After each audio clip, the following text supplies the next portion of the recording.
자, 그럼 이제 가지급금을 해결해주는 솔루션이 여러 가지가 있죠. 뭐 여러분들 다 들어서 알고 있는데, 여러분 회사에 이제 있는 프로그램을 갖고 제가 한번 비슷하게 한번 해결책을 한번 제시를 해보겠습니다. 예. 자, 인정상여처분으로 이제 가지급금을 해소한다. 쉽게 말하면 이제 아까 말씀드린 것처럼 이 전체를 그냥 다 상여로 처분하는 거예요. 그냥 나 가지급금 내 개인 소득이야. 그럼 아까 말씀드린 것처럼 소득세 증가, 보험료 증가해서 총 한 3억 천 정도의 추가 부담이 발생이 되겠죠. 이건 아주 이런 방식으로 해결하는 기업들은 없겠죠. 이건 이제 아까 말씀드린 것처럼 세무조사를 받아서 이 가지급금이 아니라 이거는 개인의 상여로 소득 처분하는 게 맞다라고 국세청이 판단을 내리게 되면 이제 이런 페널티를 당하게 되는 거죠. 이건 뭐 해결책이라고 볼 수는 없을 것 같습니다. 네. 자, 두 번째는 뭐냐면 아주 전통적인 방법이고 가장 기본적인 방법이죠. 저 가지급금을 이제 일정 기간 동안, 예를 들어서 이제 3년 동안 내가 급여를 더 인상하거나 아니면 배당을 통해서 상환하겠다라고 하는 거예요. 자, 그럴 때는 이제 여기 메커니즘을 보면 3년 동안 상환해야 되니까 한 2억 3천 정도의 급여를 더 인상을 해야 됩니다. 근데 이분이 이미 벌써 이제 급여가 1억이 있어요. 그러면 이 전체가 전부 소득 금액이 되겠죠. 그래서 계산한 소득세 건보료 등을 따져보면 총 3년간 부담액이 한 2억 9천 정도 돼서 실제 이거를 한 번에 추징당하는 거와 도끼인 객긴 큰 차이가 나지 않는 상황을 보실 수가 있어요.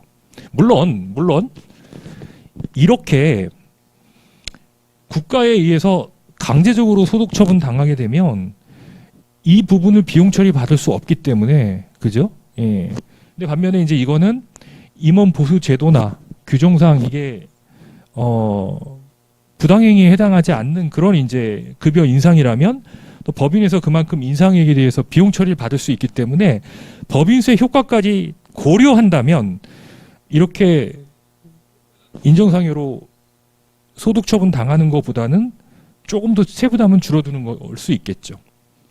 자, 급여 인상이 녹록지 않아서 이제 배당으로 할 경우도 금융소득 종합과세가 되죠. 물론 이제 배당은 여러분 알겠지만 이제 배당세액공제라는 게 있어서 급여 인상보다는 실질적인 부담액은 조금 줄어듭니다. 그래서 한 2억 4천 정도 되는데 이제 배당은 대신에 이제 법인세 비용 효과가 아니잖아. 이건 이제 투자 주주가 투자 환급을 받아가는 거기 때문에 비용 개념하고는 관련이 없잖아요. 그러니까 법인세 효과까지 토탈 고려한다면 이제 배당이 더 급여보다는 훨씬 이 추가 부담액이 더 늘어나겠죠.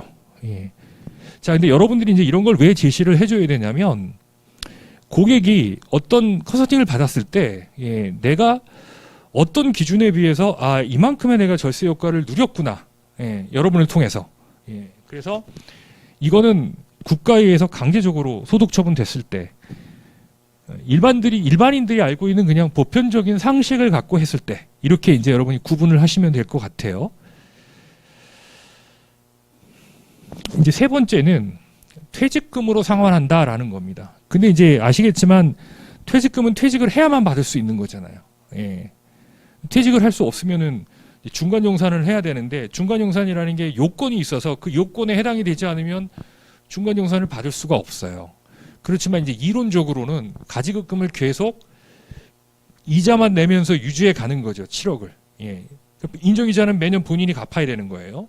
그리고 언젠간 퇴직을 하는 시점, 그게 이제 뭐 사망 시점이 됐든 실질적인 본인의 은퇴 시점이 됐든 그 시점을 한 20년 후로 놓고 본다면 퇴직소득세도 1억 1,800 해서 이제 아까 근로소득보다는 근로소득이 아까 이제 급여로 올리는 게 한 2억 9천대였잖아요. 그거에 비해서는 한 이제 3분의 1 정도, 그 정도로 세부담이 줄어드는 거겠지만 현실적으로 3만은 그림에 똑같을 수 있는 거예요. 실제 내가 퇴직할 수 있는 여건이 안 되면. 그래서 2016년도에 이제 월급제를 연봉제로 전환하는 조건부 중간정산이 허용될 때 그때 이제 이런 제가 이 사례에서 들어있는 건설업체들 같은 경우도 중간정산을 많이 받았죠.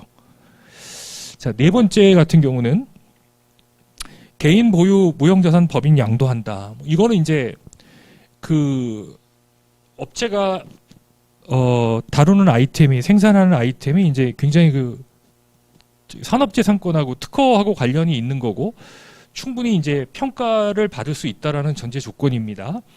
7억의 이제 특허 거래를 개인하고 법인하고 할 수 있는 여건이 된다면 if입니다. 예. if라는 거는 이제 그런 지적재산권을 활용할 수 있는 여건에 놓여 있지 않는 기업은 이것도 역시 이제 그림의 떡 같은 얘기일 수도 있어요. 예. 이제 비용으로 60%를 인정받기 때문에 이제 40%만 소득금액으로 잡히죠. 예. 그러면 이제 뭐 소득세 증가액 따져보면 이것도 이제 어느 정도 됩니까? 1억 천에 건버려 따지면은 한 1억 2천 정도, 그죠? 예. 이것도 세금이 발생이 되게 돼 있죠. 다만 이 무형자산은 이제 개인 무형자산을 특허를 법인에 양도하게 되면 법인의 자산이 되잖아요. 예. 이거는 이제 7년 동안 정액법으로 균등하게 감가상각을 할 수 있기 때문에 법인세가 또 이만큼 줄어드는 효과가 있어서 전체 총량으로 볼 때는 남는 장사다라고 볼 수 있어요.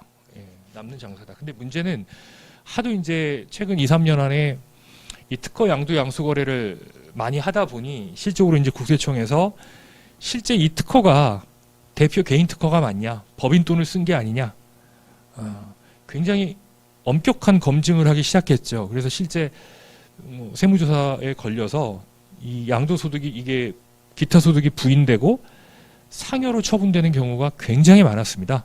예. 그런 부분 좀 염두에 두셔야 될 부분인 것 같고요. 자, 이제 다섯 번째는 자, 7억이라는 부분은 이제 법인이 매입하는 거죠. 법인이 매입하는 거.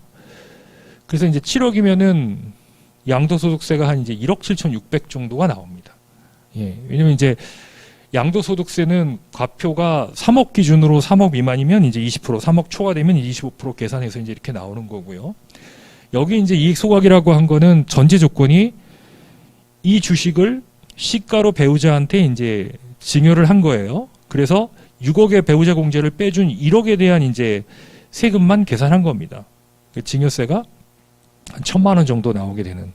그래서 이제 이익 소각을 여러분 이 화면을 보고 계시는 분들도 이 가지급금 해결 문제로 많이 했어요. 근데 이제 문제가 이겁니다. 이 이익 소각을 해서 이 돈이 누구한테 가죠? 대표이사가 배우자한테 주식을 증여하면 이 수중자인 배우자가 이 주식을 법인에 양도하는 거 아니에요? 그럼 그 돈이 누구한테 가요? 배우자한테 가는 거죠. 그 돈으로 가지급금을 어떻게 갚아요? 그 배우자한테 돈 다시 빌려오거나 역증여를 하거나 이건 이제 국세청에서 최근 어떤 심판례를 통해서 다 부인한다라고 했어요. 다행히 이제 배우자가 주식이 있어요. 그러니까 배우자 주식을 대표가 증여를 받아서 대표이사가 그 증여받은 주식을 법인에 양도해서 양도대금으로 받은 돈으로 가지급금을 상계하는 거는 실제 대표이사가 수중받은 자산이니까 본인이 사용하고 수익하는 자산이니까 법적으로 문제가 없겠죠.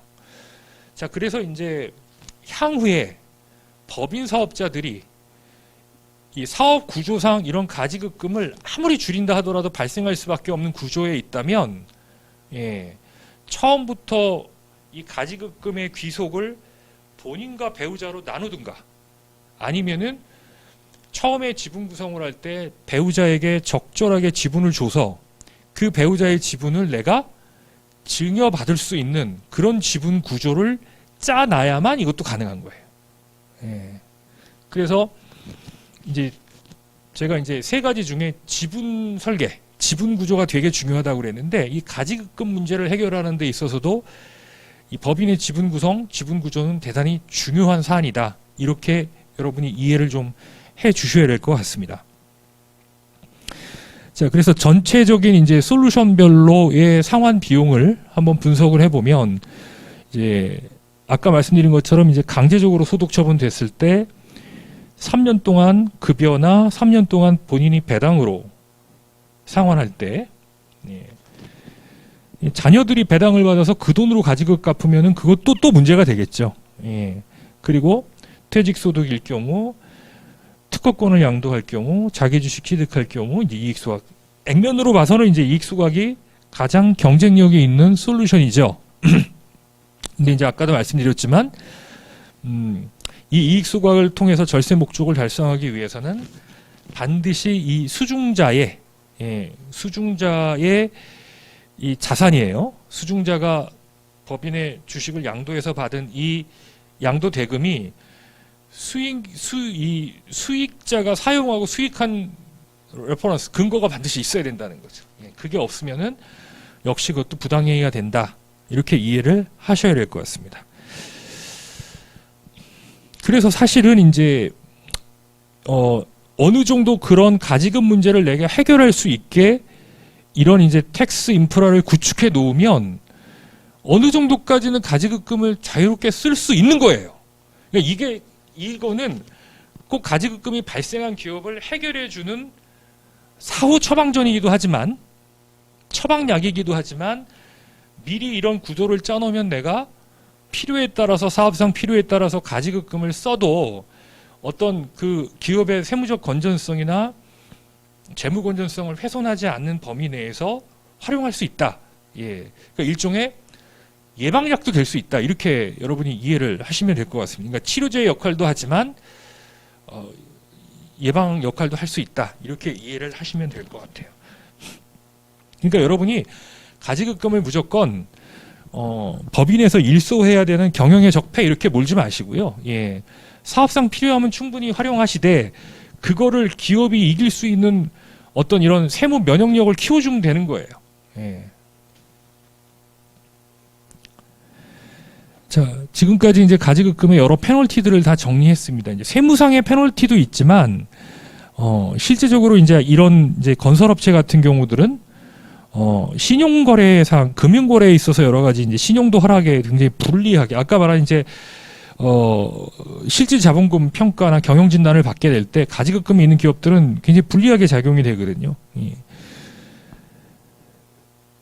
그다음에 이제 실적으로 법인에서 빌려준 돈은 내가 회수 못할 거에 대해서 일종의 대손 충당금을 쌓을 수 있는데 충당금을 쌓는 터라도 이제 비용 처리를 받을 수 없는 예, 그런 부분. 그다음에 실제 회수가 안 돼서 대손 처리를 할 때도 비용 처리 받을 수 있는데 이제 그런 세법상의 특혜 요건들을 다 배제시켜 놓은 거죠. 예, 배제시켜 놓은 겁니다. 그래서 이런 이제 그 불이익들이 있다라는 것들을 이해를 해주신. 이건 뭐 하나하나 다 설명할 게 아니라요.